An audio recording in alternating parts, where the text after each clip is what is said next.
regardez, regardez. On voit l'Afrique de Marduk. Donc, c'est bien la croix qu'on voit. La croix 666 de Marduk. Là, vous voyez la vérité et on sait que là, on ne voit pas l'encre de vie. Et c'est ça qui contredit au sept néphères.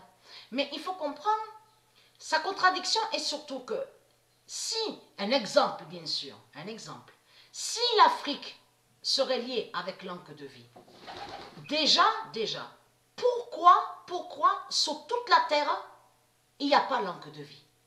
On ne voit pas l'encre de vie. Donc ça veut dire que si l'Afrique serait liée, soi-disant bien sûr, vous avez compris, c'est un exemple.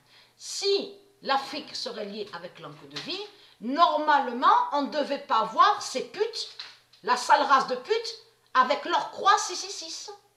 Vous avez tout compris sur ça. Et c'est ça, c'est là qu'on voit la contradiction du dragon.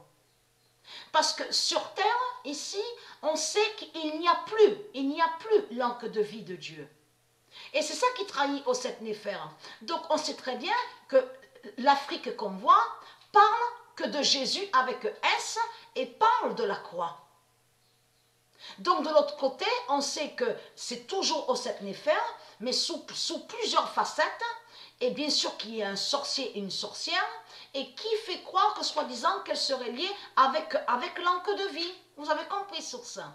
Mais c'est ça qui trahit. Est-ce que ça trahit l'Afrique? Est-ce qu'on voit l'encre de vie là? Vous le constatez vous-même. Surtout que sur toute la terre, il y a la preuve que c'est la croix du dragon, la croix 6-6 du dragon, qui est reconnue. Et ce qui trahit aux sept néphères, et je montrais la preuve absolue, que c'est l'Afrique, la religion reptilienne, qui a enlevé l'encre de vie de Dieu. Donc tout ça l'a trahi. Mais il faut comprendre, elle fait croire que soi-disant qu'elle a des pouvoirs, et que soi-disant qu'elle est puissante. C'est ce qu'elle dit.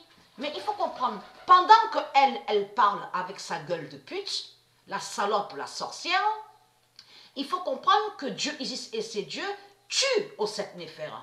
Parce que c'est toujours elle qui est là, mais sous plusieurs identités, puisque cette fausse race blanche-là, les Asiates, c'est elle aux sept néphères qui est là, sous plusieurs identités, c'est des clones, les clones Christ qui sont là. Donc Dieu Isis les tue à la sale race de pute, aux reptiliens. Mais est-ce qu'on voit aux sept néphères sauver? Est-ce qu'on voit aux sept néphères guérir? Pas du tout. Elle n'a pas de pouvoir de tout ce qu'elle raconte. Et c'est là que vous voyez la vérité, qu'en dehors de sa croix, de tout ce qu'elle parle, de tout ce qu'on voit, Allah, de toutes ses identités, de tout ce qu'on voit, on constate qu'en dehors de tout ça, on voit la vérité que le dragon rouge, Christ aux sept néphères, n'a pas de pouvoir et elle ne peut pas vaincre la justice de Dieu.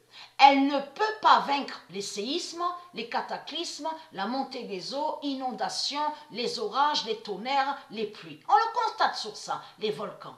Elle ne peut rien faire contre Dieu. Donc elle, ce qu'elle fait, ce que le dragon fait et ce que Dieu a dit, c'est que le dragon rouge fait que parler, mais n'a pas de pouvoir.